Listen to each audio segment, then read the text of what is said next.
Today we've got a great revenge story about deleting things on somebody else's computer. We'll get into that in a bit, but first, refuse my mother entry to your horse track? Don't expect access to our personal road. My granddad used to own a piece of land next to a horse racetrack. Their land almost surrounded my granddad's, except for him having access to a heavily trafficated public road. The racetrack was laid out in such a way that their exercise track was placed north of my granddad's land, while the main track with a stadium was placed to the south. Way back when the racetrack was built, they had asked my granddad if they could transport their horses across his land. There was already a maintenance road in place, and as they only moved their horses, he didn't really mind as they also supported the local village. As a small thank you for this, they allowed him and his guests to watch the races for free. Normally it cost around 5 USD in our local currency, not that much, but it allowed him to take me and all my cousins to watch the horsies for free. Anyhow, fast forward a couple of years and my granddad passed away.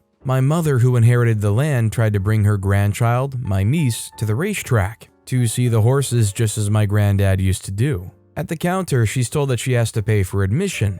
Not really that big of a deal, as she thought that they didn't know that she now owned the land. Afterwards, however, when she rides to the track to rectify the situation, they tell her that she won't be getting admission free as it was a one-time deal they had struck with my granddad that now was off. Enter the petty revenge. A few months later, when we had planned to cut down some of the trees for lumber, my mother told the contractors to accidentally leave 1 or 2 logs across the maintenance road. The racetrack, now having to load their horses on trolleys as they had to use the busy public road instead of our maintenance one, almost immediately sent an email to my mother apologizing and offering her that same deal as my grandpa had received, if we would remove the logs. She only informed them that the one-time deal they had struck with my granddad was off. In the end, after some wrangling, we ended up with a deal where they now have to pay my mother around $400 every month, in addition to her and her guests having free admission.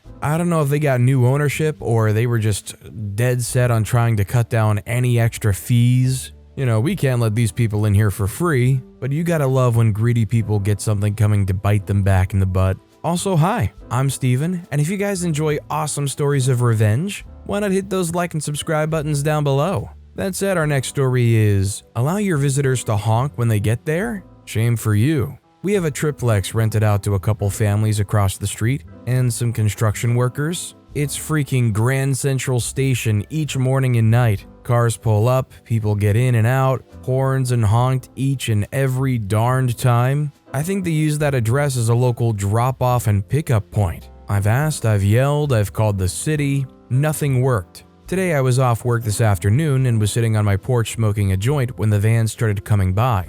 I grabbed my car keys and every time someone honked, I'd set off the panic on my car alarm. I'd run out and make a big scene about how they must have hit my car to set off the alarm. It doesn't give off by itself. I would take pictures of both vehicles, license plate and driver too, and inspect my car for damage. I'd grumble back to the porch, muttering, if it drives funny, I'm taking it to my mechanic and filing an insurance claim tomorrow and wait for the next honking jerk. Surprisingly, word must have gotten around. Only 2 vans honked, and everyone else would go and knock on the door. So here I sit, stoned, giddy, feeling like I actually accomplished some great while high. Kinda wish another car would honk. Now, obviously, this is a little excessive, but is this just one of the downsides of living in a more tightly packed area? Like, if you live in a bigger city in an apartment complex, should you just expect that you're gonna be hearing cars honking in the parking lot every now and then? Either way, I don't think I can blame OP for doing whatever they could to try to curb that behavior. Our next story is, don't insult the catering staff, especially during your wedding. So before I get to the story, I like to clarify 1, this is not my story but my neighbor's. He doesn't use social media sites such as Reddit, but he did give me permission to share his story here. 2, I wasn't sure whether or not to share this here or on ProRevenge. 3, this story took place a couple of years ago, so my neighbor might have left out some things that he may have forgotten. Now on to the story. Back in late 2019, my neighbor, let's call him Tim, attended his best friend's wedding, the groomzilla of the story. From what Tim told me, him and Groomzilla had been friends since middle school, somewhat relevant for later. Tim was one of the groomsmen for Groomzilla's wedding because, they're friends. Fast forward to the wedding reception and all is going well. Tim walks over to the bar to get a drink. For context, the bar was close to where the catering staff was serving food, when out of nowhere, there was an argument where the catering staff were. Sure enough, Groomzilla was being verbally abusive towards one of the caterers. The argument, from what Tim was able to understand, was over some food dish that the catering staff stopped serving because they ran out of a certain meat. This was 2 hours into the reception. The guy in charge of the catering stands between Groomzilla and the person Groomzilla was berating. The guy in charge tells Groomzilla to stop berating his staff since they have other food they can serve as a plan B. But Groomzilla didn't like that answer, to which he responds, "It's not my fault, you slurs." If you're Latino, you know the slur he blurted out. "Can't do things right, just serve food like I hired you to do." Turns out the person Groomzilla was berating was Latino. Fast forward about 20 minutes, and Tim witnesses the catering staff stop what they were doing and began putting the food into metal containers, and began loading it onto one of the vans that belonged to the catering staff. And the propane grills that they were using were being loaded onto a truck that one of the staff brought. Sure enough, word reaches Groomzilla and he makes another scene. Since it took place outside, almost everyone didn't notice except Tim and the security guard. Groomzilla threatened legal action for breach of contract, but the guy in charge of catering countered the threat by threatening to call the cops on Groomzilla for racially abusing one of his staff members, and that he has witnesses, including the catering staff, who saw everything, and Tim, who just happened to be nearby. From what Tim told me, that got Groomzilla to shut up and walk back into the venue. After the wedding, Tim told Groomzilla that what he did was horrible, but Groomzilla tried to convince Tim that he did nothing wrong, but before he could continue, Tim stopped him and told him that the friendship between the two of them was now over since he still couldn't see the bigger picture of what he just did. So, moral of the story, don't be a racist, egocentric idiot. I'm not gonna lie, a lot of people with history here might be willing or try desperately to overlook this kind of nasty behavior. That's huge of Tim to actually address it for what it is and do their part in not tolerating it. Our next story is Birthday Party Face Painter. I was browsing one of those coupon websites, think Groupon, etc., and came across a face painter deal. My daughter's birthday was coming up, so I quickly read through the fine print before paying. I immediately contacted the lady and gave her 6 dates to check if she was available. She said no to every single one. She then said she was only available on weekdays, even though that wasn't in the fine print. I said okay and gave her more dates to choose from. Again, she was busy on all of them. So I asked her to just give me a date and I'd make it work. We get to the day of the party, and guess who doesn't show up? She messaged me back after the party and says she couldn't make it, no reason given, and she wouldn't be refunding the money. I contacted the coupon place and they got the money back. It still sucked that we didn't have a face painter at the party, but the kids had fun anyway. Cue revenge. I created a fake Facebook profile with her phone number and posted face painting party giveaways on different local mums pages for about 6 months, until she changed her number. Does anybody else get the idea that this was through and through a scam from the beginning? Like just trying to make sure you commit to something, pay that money, and then hopefully they can just ghost you and keep the money?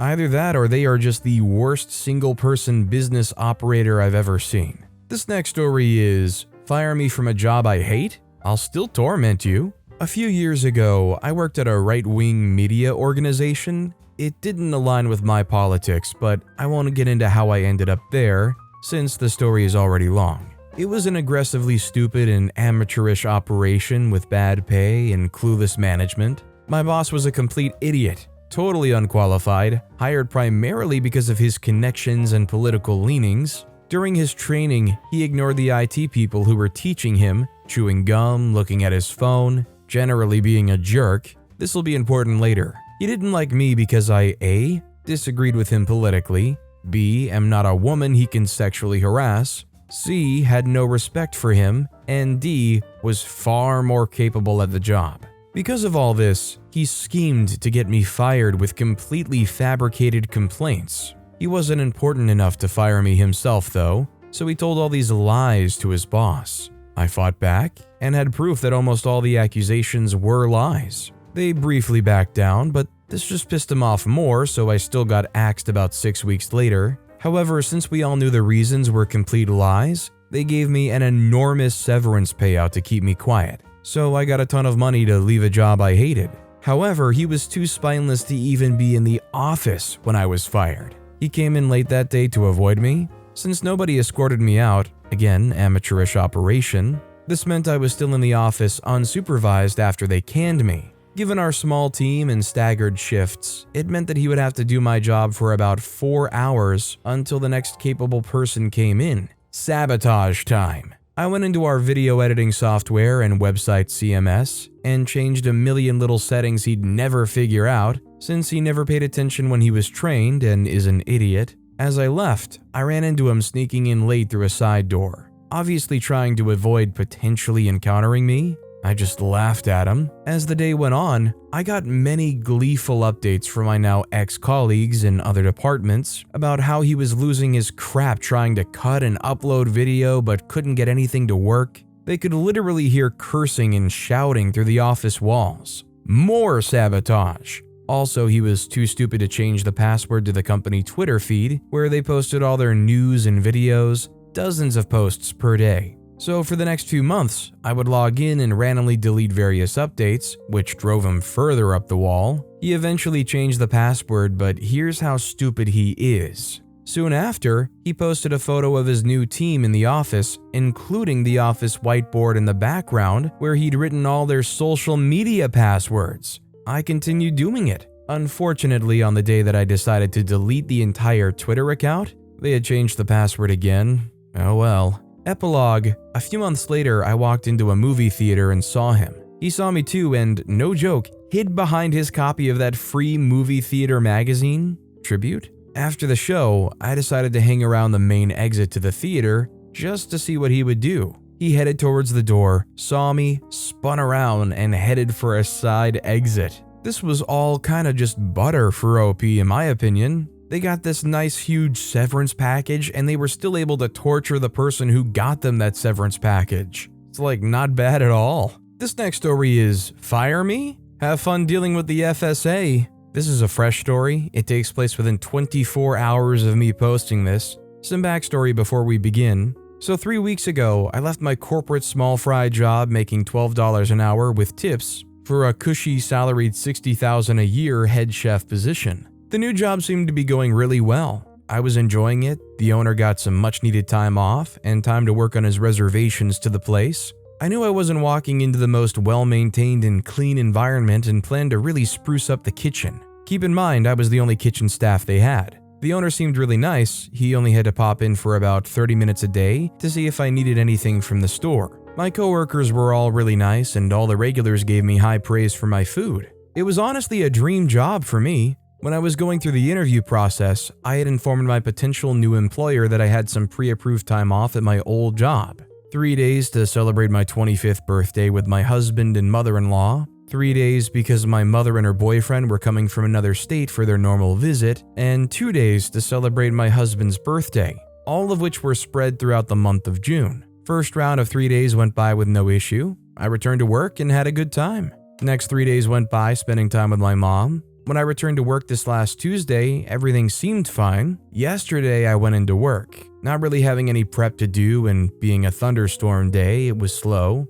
I did maybe $150 in food sales on a full 8-hour shift. I sent a text to the owner asking if he wanted me to shut down early, as was the example he set during my first week of training. We did $300 in food sales and he shut us down an hour early for it being too slow. He responded and said, no, keep the kitchen open full hours no matter what. I understood, responded that I would without issue, and went about my night. That evening, about 10 minutes after I returned home, the owner asked me to call him. In the phone call, he informed me that our relationship was not working out and we needed to part ways. I had no warnings, no talking tos, and he could give me no reasonings other than, you just had 6 days off and you wanted to close early. It seems you're just not the right fit. Now, my husband, mother-in-law, and myself were fuming as it's kind of a crap thing to do to an employee, but due to us being in an at-will state, there was nothing I could do to fight it. This morning, I'm on Indeed putting out more applications, and I noticed my old job was posted but with a minor change.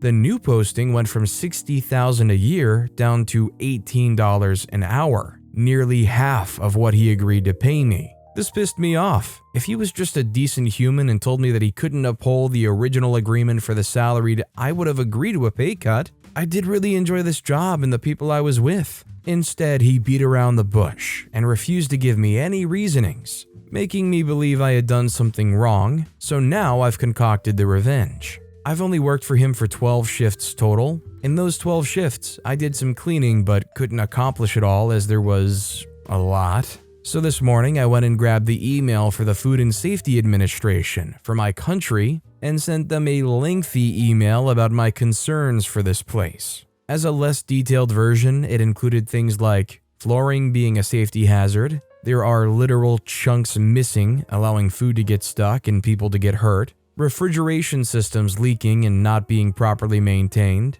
a large mold outbreak behind one of the food lines, containers of veggies being used for pizzas that were being dated as being opened mid-April. Suggested use time is 7 days fresh, 14 canned. Workers dropping food and picking it up off the floor before serving said dropped food to customers. My personal fave, a bartender coming back with shakers filled with grated Parm cheese that molded, the owner telling her to pick the mold out and refill the shakers with the unmolded cheese, plus more things that I won't include on here, but the state of the place was atrocious. I'll update y'all if anything ever comes of this. I'm not sure if anything will. Either way, it's made me feel better knowing that there's a chance that there could be some backlash to an owner who has no common courtesy for their fellow workers. I mean, I certainly hope this very legitimate sounding complaint to the FSA doesn't just get brushed under the rug. You would hope that the Food and Safety Administration would do their actual job, to try to protect the people.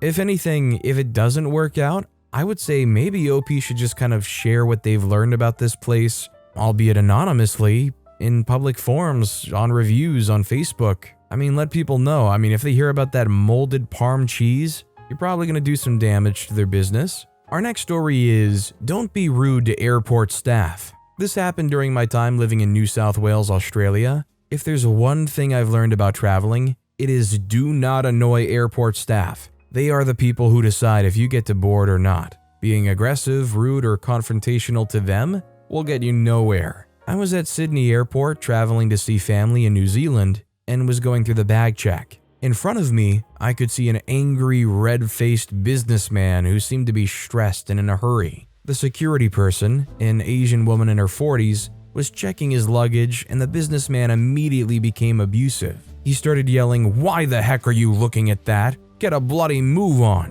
Security number 1 said, "Sir, your luggage was selected for a hand check, so you just need to be patient." He said, "I have an international flight leaving in 10 minutes. Freaking hurry up." God, I'm sick of this airport hiring these idiots. Security number 2 said, "Sir, you need to calm down. We're just doing our jobs." Instead of calming down, Mr. Businessman predictably became angrier and belligerent towards the staff, and of course, started dropping slurs. "I travel through this airport frequently and it gets worse every time because you keep hiring these Asian slurs, and I'm sick of their darn incompetence. Learn to speak freaking English. I have a flight leaving in 10 minutes. I don't have time for this crap. Just give me my bag and let me leave. Why is that so freaking hard?" Security now looked extremely fed up with this guy, but clearly they weren't done with him yet. I noticed that the staff member did her bag check slightly slower than normal. All the while, the man proceeded to throw a tantrum and act like a spoiled child. At long last, he snatched his luggage away and began to stomp off, only to be stopped for a body search. Immediately, he blew his top again. When I left to walk to my gate, he was still raging, and I very much doubt he made his flight. The moral of the story, while traveling is stressful, it always helps to be patient with staff doing their jobs. Otherwise, you may not make your flight. I'm still baffled about why he was causing so much trouble when he had so little time to make his flight. Don't get me wrong, security theater is very annoying, especially if you're the lucky ones that get pulled off to the side for a bag check or, God forbid, a body search. But I agree heavily with OP here. If you just comply with the process, which is all they want you to do, it's annoying and it feels like an invasion of privacy, sure. But it's gonna end a lot easier and a lot quicker if you just go along with it. Our next story is how I dealt with a one-sided friendship.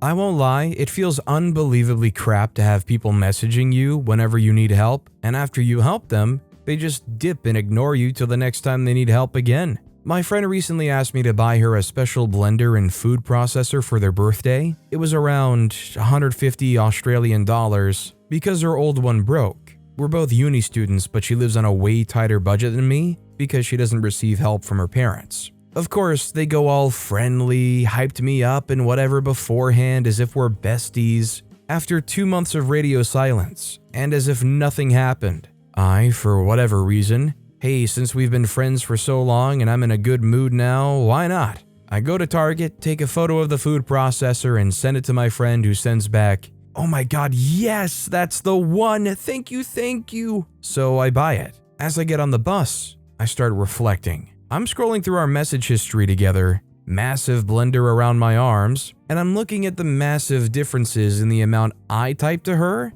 versus how much effort she would put into her texts, and contrasting that with the change in the amount she would type to me in the last few days. And I would always be the one to initiate the conversation unless she needed something. It was as if she was just tolerating me. I quickly send her a message, "We'll hang out again after your birthday." Her last message was 2 minutes ago, to test and see if she actually cared about me as a person rather than some gullible ATM machine, and as I'm waiting, I get off the bus and walk home. When I place the blender up onto my kitchen counter, I realize that the color of the blender actually fits my kitchen quite well, and I began contemplating purchasing another one for myself. I check my messages again and see that I've been invited to the birthday group chat, friend is still online, yet hasn't responded to me, as if she just throws her phone across the Pacific Ocean after each message I send her. I began to realize the pattern in which she messaged me and that this friendship was taking an incredibly large toll on my mental. Why should I always be worried about whether or not I get a response, as if I'm not good enough? I decided to leave the birthday group chat, which was somehow noticed by my friend immediately since she messaged me asking why I did that, but not the previous message, and I decided I no longer wanted to be friends with her. So I left her on red and went and made a banana ice cream milkshake, currently drinking while typing this up instead of studying, RIP, with the brand new blender she thought she was gonna get out of me. Honestly, I'd rather have someone straight up tell me they hate my guts than string me along for years while pretending to be my friend when they need me. It was a long overdue lesson, but now I found myself with a nice new blender to make smoothies with, so it wasn't all bad, I suppose. OP later gave an update about how basically the friend, after hours of being ghosted, replied, "Wow, okay, I see how it is." OP replied by sending them a picture of the smoothie saying, "Yup," and blocked the heck out of her. I'm not gonna lie, I'm pretty terrible at keeping up with people and initiating conversation myself, but one thing I pride myself on is when a friend messages me, I go out of my way to reply, and almost surprisingly quickly, I think, in a lot of situations. I couldn't imagine intentionally ghosting a friend. The only time it comes close to that is when you read their message and you think of a reply and you're like, "I'll get to it in just a minute," and the thought just kind of trails off, but it's not intentional. Our next story is Whole Street Laughing at Local Thief. Years ago, I owned a laundromat on a busy metered street with only on-street parking available. I owned multiple locations and had a few maintenance trucks for the help to service my location plus property I owned here and there. For whatever reason, I had to leave one of my trucks in a parking spot in front of my store overnight. Next morning, we found someone had stolen the battery. Worse, had cut out the radiator as well, rendering the truck immobile. We called the police, they came, took a report, and then wrote me an expired meter ticket and told me to get the truck towed or keep feeding the meter. Thank you very much. Anyway, word filters in that a certain person was seen that night fiddling with my truck. He lived in a boarding house down the street and worked the street daily with a stolen shopping cart scavenging for scrap metal. He had a non-working truck parked in front of his building, and sure enough, my crap was in the bed of his truck. I just took my stuff back. This guy was a regular customer of my laundromat, and we were always friendly, so I was shocked this guy would do this to me. This was a pretty tight-knit area, so everyone soon knew what happened. I never confronted him. Well, a few days later, he came in to do his laundry, 2 top loaders worth. Pretty much all the clothes he had, I suspect. As usual, he would load up, start the washers, and take off down the street to the local coffee shop. This day, some son of a gun came in while he was gone and stole all his clothes, leaving him with only the clothes he was wearing.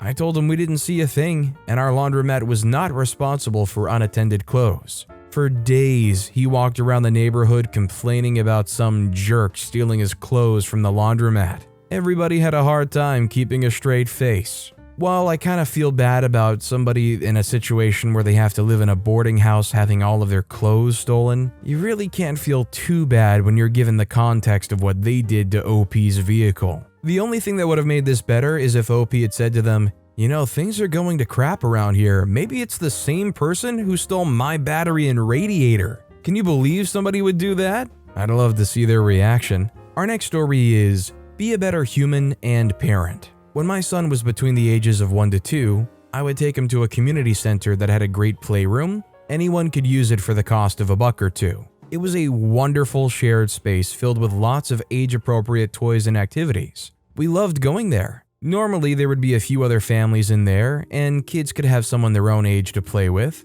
One day, I was in there playing with my son when another mom entered with her kid. We were the only ones in the room.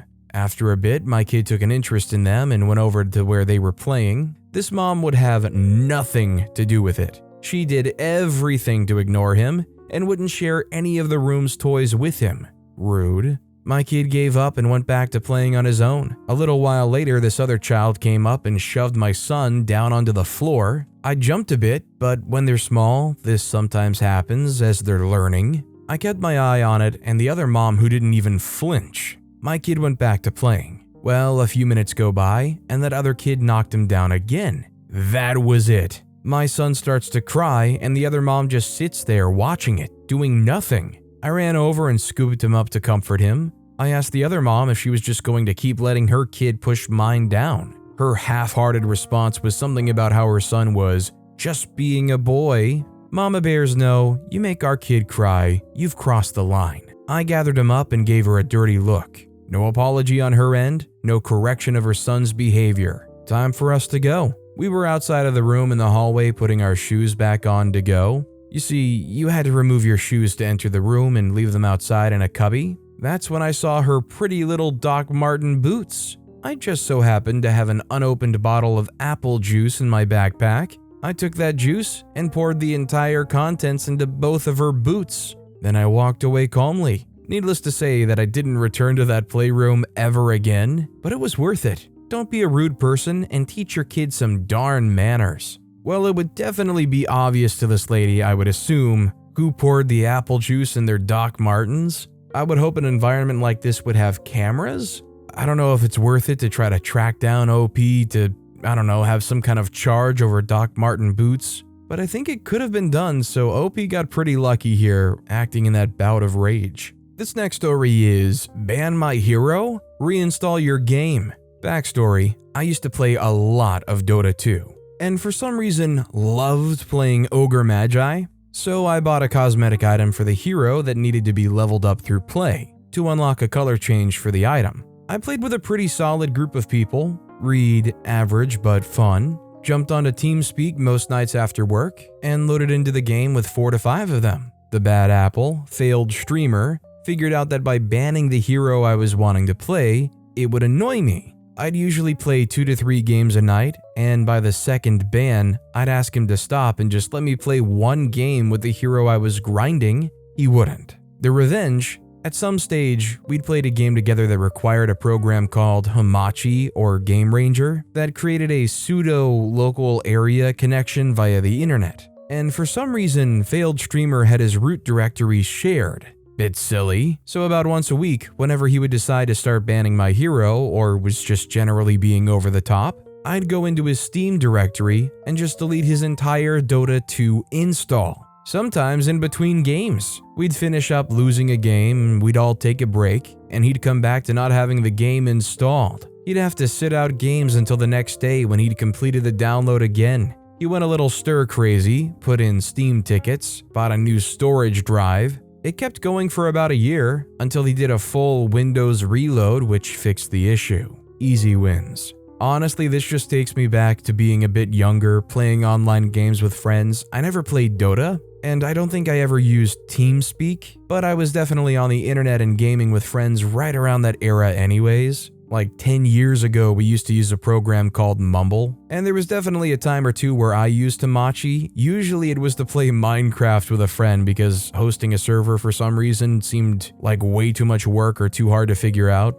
I think the reason that this story is especially painful is this person, when that game is deleted, has to reinstall all of it. Nowadays, most internet connections are speeding up and being pretty darn good. Back then, you might have had some slow-mo internet. I mean, you were just about coming off of dial-up still back then. It very well could have taken this guy like 3, 4, 5 hours or even longer just to download this game again. But with that being said, that's all the time we have for today. Now, if you want to hear another awesome revenge story, check out that video on the left. Or if you missed my latest video, check out that video on the right. That said, I'll see you all next time with some more stories.